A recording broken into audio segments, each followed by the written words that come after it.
स्वागत है हकीम साहब। बहुत धन्यवाद। पहले कॉलर जुड़ गए हैं, बात कर लेते हैं। किशन जी हमारे साथ जुड़ गए हैं, स्वागत है आपका।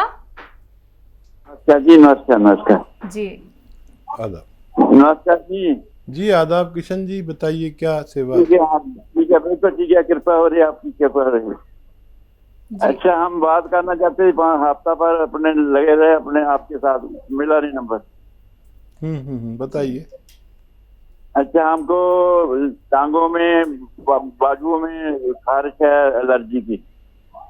दर्द है, एलर्जी है, एलर्जी है, एलर्जी। खुजली होती है। हाँ जी, हाँ जी। आपने बोला था आपकी भूनकर मीठा सोडा डाल देना वो खाना में, एक बार फिर बोल दो। हाँ, ये जो खाने का सोडा है ना, जो किचन में यूज़ होता है, दो ही सोडे होते हैं, एक कपड़े धोने का, एक खाने का अलग। तो ये मीठा सोडा भी कहते हैं इसे। और इसको एक चुटकी या तो खाने में मिला लिया करें अपने दिन में एक बार, या पानी में मिलाकर पी लिया करें। आप हफ्ता 2 हफ्ता ये अमल करें तो आपको फ़ायदा मुमकिन है। जी, अगले कॉलर हैं ग्रेटर नोएडा से मंजू हमारे साथ, स्वागत है आपका। नमस्कार जी। नमस्कार, बोलिए। हाँ, एक्चुअली मुझे डॉक्टर साहब से पूछते, मेरी ना बॉडी में बहुत पेन रहता है, खासकर कमर के निचले भाग से लेके पूरी टांग में नीचे तक जाता है, पैर तक ना। और मेरी उम्र है 64 और मुझे थायराइड की भी प्रॉब्लम है। 10 साल हो गए हैं टैबलेट खा रही हूँ जी। और उसके बीच में मुझे अभी ना कुछ 3 साल पहले कुछ स्किन की प्रॉब्लम हो गई थी, तो आर्टिकेरिया डॉक्टर ने डायग्नोज किया था। उसके लिए भी कुछ कुछ टैबलेट्स खा रही हूँ, आयुर्वेदिक, हेमोपैथी, कुछ कुछ किया, कुछ अभी थोड़ा ईचिंग में फर्क है, लेकिन वो सब प्रॉब्लम है। लेकिन पता नहीं, मतलब बॉडी एक जो है उन दवाइयों के कारण है या एज के कारण है, मुझे समझ नहीं आ रहा। तो अब लगा कि हकीम जी से कुछ पूछ के अब मैं आयुर्वेदिक वाला कुछ करना चाहती हूँ। जी ठीक है मंजू जी,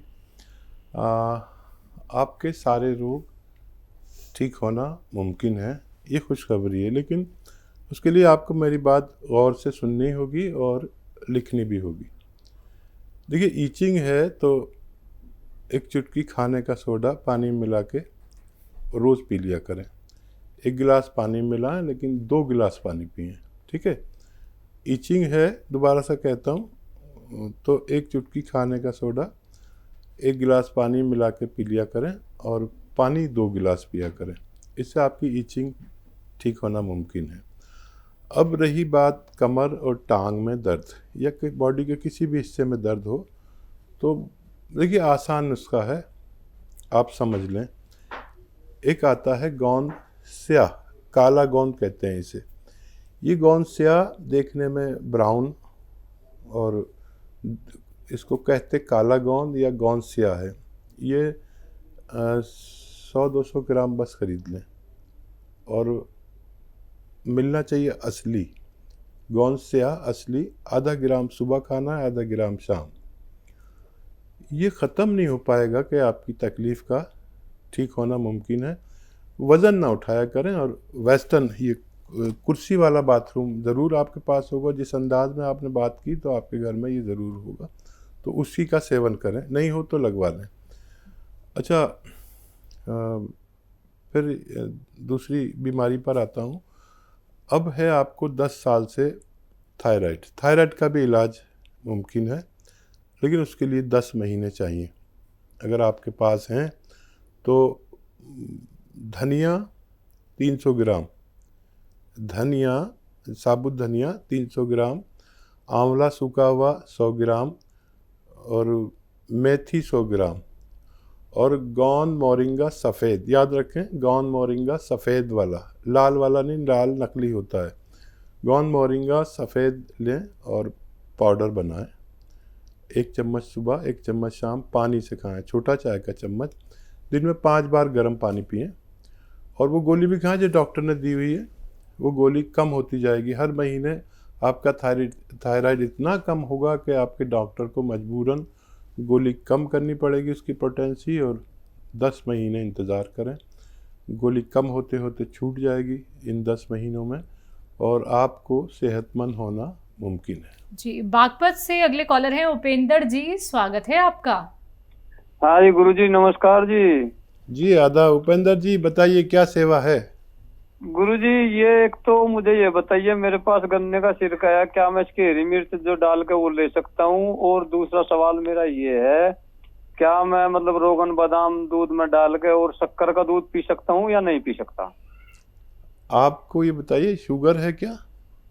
नहीं नहीं गुरुजी, मुझे शुगर नहीं है, मेरा पेट खराब है। आपने मेरी दवाई चलवाई है, अलसी और जैतून नमक, उसमें आधा ग्राम डेली लेना है, 1 चम्मच के साथ बोल रहा था आपने। मुझे पेट साफ नहीं होता, गैस बनती रहती है, निकलती रहती है, वो सतावर सफेद मूसली वगैरह जो मैंने खाई थी, आप बताया था आपसे।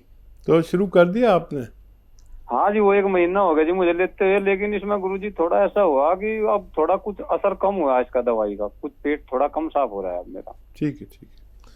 हाँ, आप दूध में रोगन बादाम ले सकते हैं, लेकिन खाने वाला अलग आता है। वो जो मालिश करने वाला है वो ना लें। खाने वाला जो रोगन बादाम शीरी यानी मीठे बादाम का तेल जो है उसे कहते हैं रोगन बादाम शीरी, वो 2 चम्मच डाल के आप ले सकते हैं। और ये आप ले सकते हैं कैस्ट्रॉल ऑयल, ये अरंडी का तेल जिसे गाँवों में बोलते हैं, ये मेडिकल स्टोर पर मिलता है, या ये ले सकते हैं। इससे भी पेट में जो होता है चिकनाई कम हो जाती है पेट में। आंतों पर चिकनाई जो होती है, एक लेमिनेशन होता है कुदरती तौर पर, जो उल्टी सीधी दवाएं खाने से वो उतर जाता है, जिससे हमारा पखाना आंतों से चिपका रहता है। ये जाके उसको नरम करते हैं और हम ठीक रह सकते हैं। गन्ने का सिरका अगर चाहें तो ले सकते हैं, कोई परेशानी नहीं है, ये तो अच्छी चीज़ है। राजस्थान से अगले कॉलर हैं कमलेश जी, स्वागत है आपका। मेरी सर एक बेटी है करीबन 12-13 साल की, उसकी लंबाई नहीं बढ़ रही। एज क्या है उनकी? 12-13 साल। ठीक है, 12-13 साल है जी। ठीक है, ठीक है जी। बच्ची की अभी उम्र है ग्रोथ की, तो ये गाजर का जूस या नारियल का पानी, दोनों में से जो भी मिल जाए आसानी से, उसमें आप गौन मोरिंगा सफ़ेद आधा ग्राम मिला के रोज़ाना पिला दिया करिए। गौन मोरिंगा सफ़ेद ही लेना है। गाजर का जूस मिले तो गाजर का, या नारियल पानी मिले तो नारियल पानी। अभी सही वक्त पर आपने फ़ोन किया, अभी उनकी ग्रोथ की गुंजाइश बाकी है। जी, मेरठ से अगले कॉलर हैं राजेंद्र जी, स्वागत है आपका। जी नमस्कार मैम। नमस्कार, थोड़ा तेज आवाज में बात कीजिए, सवाल करिए। हाँ मैम, सवाल ये है कि जो है घुटनों में और जोड़ों में जो है बहुत दर्द है, और इसके साथ साथ जो है गॉल ब्लैडर में पथरी है। कितनी बड़ी पथरी है? ये जो है 4 mm से 7 mm तक की है, और टोटल 7 पथरियां हैं। ठीक है। हेलो जी जी, मैं समझ गया। अच्छा देखिए, गॉल ब्लैडर की पथरी अगर 2-3 mm की हो तो निकल सकती है, इससे बड़ी हो तो फिर हमें जांच करा के रखनी चाहिए। कभी भी अगर ये एक्टिव होती है तो बहुत तकलीफ़ देती है, तो इसका ऑपरेशन बेहतर है।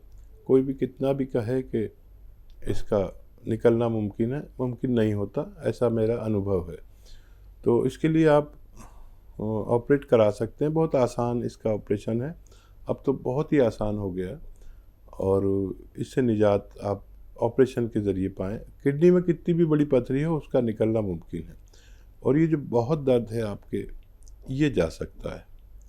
इसके लिए आप या तो गोंद स्याह मिल जाए, एक काला गोंद जो बहुत कड़वा होता है जाके में, और नकली भी बहुत मिलता है, असली हासिल कर लें। 100 ग्राम भी मिल गया तो आपका ये दर्द जा सकता है, अगर आप आधा ग्राम सुबह शाम खाएं। और मेरा आपसे अनुरोध है कि पहले पथरी का इंतज़ाम करें। पथरी निकलनी चाहिए, ये बहुत ख़तरनाक होती है। कभी भी रात में ये दर्द उठता है और आदमी का पूरा परिवार परेशान हो जाता है, और काफ़ी पथरियां हैं, इसका ऑपरेशन कराना पहले बेहतर है। बात करते हैं अगले कॉलर से, यूपी से हैं विपिन, स्वागत है आपका। हेलो। हाँ सर। जी विपिन जी, तेज आवाज में बात कीजिए। हाँ मैडम, बोलिए, सवाल करिए। लैट्रिन करने के बाद में दर्द होता है। दर्द होता है। तो विपिन, आपका टिफ़िन अगर ज़्यादा खाना रखता है तो आधा कर दीजिए। पत्नी लोग क्या ज़्यादा भर के भेज देती हैं, तो सारा खाना मत खाया करिए, आधा खा लिया करिए। उनसे कहिए कि आधा खाना खाएं। आधा खाना खाने में भी बड़ी सेहत है। मैं अपने ज़रूरत से आधा खाना खाता हूँ और इतनी एनर्जी रहती है और हज़म अच्छे से होता है और पॉटी अच्छे से होती है। और ये आता है अरंडी का तेल, जिसे गाँव में अरंडी का तेल या कैस्टोल ऑयल कहते हैं इंग्लिश में। हर मेडिकल स्टोर पर मिलता है कैस्टोल ऑयल। ये 2 चम्मच रोज़ाना रात को सोते समय पीजिए और फिर गर्म पानी पी लीजिए। अब देखेंगे आपको अगले ही दिन से फ़ायदा शुरू होगा और आप सेहतमंद ज़िंदगी गुजार सकते हैं। बिल्कुल। हकीम साहब, जिन लोगों को मोशन पास होने में दिक्कत परेशानी आती है, कुछ ऐसे भी लोग हैं जिन्हें 2 दिन हो जाते हैं, 3 दिन, 4 दिन, 5 दिन भी हो जाते हैं, उन्हें मोशन पास ही नहीं होते हैं। ये कारण क्या है? और अगर मोशन पास ना हो तो उससे क्या क्या तकलीफ हो सकती है? देखिए, जितनी भी बीमारियां बनती हैं वो हमारे पेट में बनती हैं। जी जी। होना ही चाहिए कि हमें खूब खुल के भूख लगे। बिल्कुल। और हम खाना खाएं तो इत्मीनान हो जाए, डकार आ जाए और वो 24 घंटे में हज़म होकर मोशन बनकर पास हो जाए। जिन लोगों के मोशन आंतों में रहता है, वो आंतें उसकी गंदगी को एब्जॉर्ब करने लगती हैं और फिर हमारे जिस्म को इसकी सप्लाई मिल जाती है गंदगी की, तो हम बीमार पड़ते हैं। तो हमारे मोशन का प्रॉब्लम जैसे ही शुरू हो, हमें उसका उपचार करना चाहिए और ऐसे दस्तावर चीज़ें नहीं खानी चाहिए। जैसे कोई भी आकर बोल देता है कि त्रिफला खा लो और लोग खाना शुरू करते हैं, भोले भाले लोग। त्रिफला एक इतनी ख़तरनाक चीज़ है कि आपको ज़िंदगी भर का रोगी बना देती है। याद रखें, फिर से कहता हूँ, त्रिफला एक ऐसी ख़तरनाक चीज़ है जो आपको ज़िंदगी भर का रोगी बना देती है। त्रिफला को पहले बादाम के तेल में या अरंडी के तेल में भूनना चाहिए, फिर उसको इस्तेमाल करेंगे तो फ़ायदा दे सकता है। नहीं तो वक्ती तौर पर फ़ायदा करेगा, लेकिन आपकी आंतों को उधेड़ कर रख देगा और फिर जीवन में आप कभी ठीक नहीं हो सकते। चलिए, इसी के साथ अगले कॉलर हैं हरियाणा से रामानंद शर्मा जी, स्वागत है आपका। हाँ जी, नमस्कार मैडम जी। नमस्कार। एक भी में दर्द रहा है जी। जब सवेरे सामने सो के उठे, सवेरे चलो ना 10-20 मिनट एक भी में दर्द रहता है और कभी भी 2-4 घंटे इकट्ठा बैठ जाऊँ फिर तो कभी दर्द रहता है एडी में। और ये लाइट वाली एडी है। उम्र क्या है आपकी? उम्र तो 60 के करीब है मैडम। ठीक है जी। हाँ, देखिए, ये दर्द बढ़ता जाएगा और काफ़ी दिन से होगा। मुझ तक वो मरीज़ पहुँचते हैं जो सालों से बीमार होते हैं और मैं भी ऐसा नुस्खा बताता हूँ कि महीनों दवा करें तो ठीक हो जाते हैं। सालों के बीमार महीनों में ठीक हो जाते हैं। आपके लिए ज़रूरी है कि आपके घर में वेस्टर्न टॉयलेट हो जिस पर आप अपनी ज़रूरत पूरी करा करें, और इससे भी आपको फ़ायदा हो सकता है, बगैर दवा के भी फ़ायदा हो सकता है। और गोंद स्याह मिल जाए तो आधा ग्राम असली लें, नकली बहुत मिलता है। सुबह शाम 100 ग्राम भी खरीद लेंगे तो आपको रोग मुक्त करने की सलाहियत रखता है। अगर वो नहीं मिले तो असली मिले, नकली मत लेना। काफ़ी नकली मिलता है, कड़वा भी बहुत होता है। और अगर वो नहीं मिले तो कैप्सूल टी केयर सुबह शाम खाया करें। और अगर 1 महीने में भी फ़ायदा हो जाए तो 2-3 महीने खा के छोड़ें ताकि आपको दोबारा से ये रोग ना हो पाए।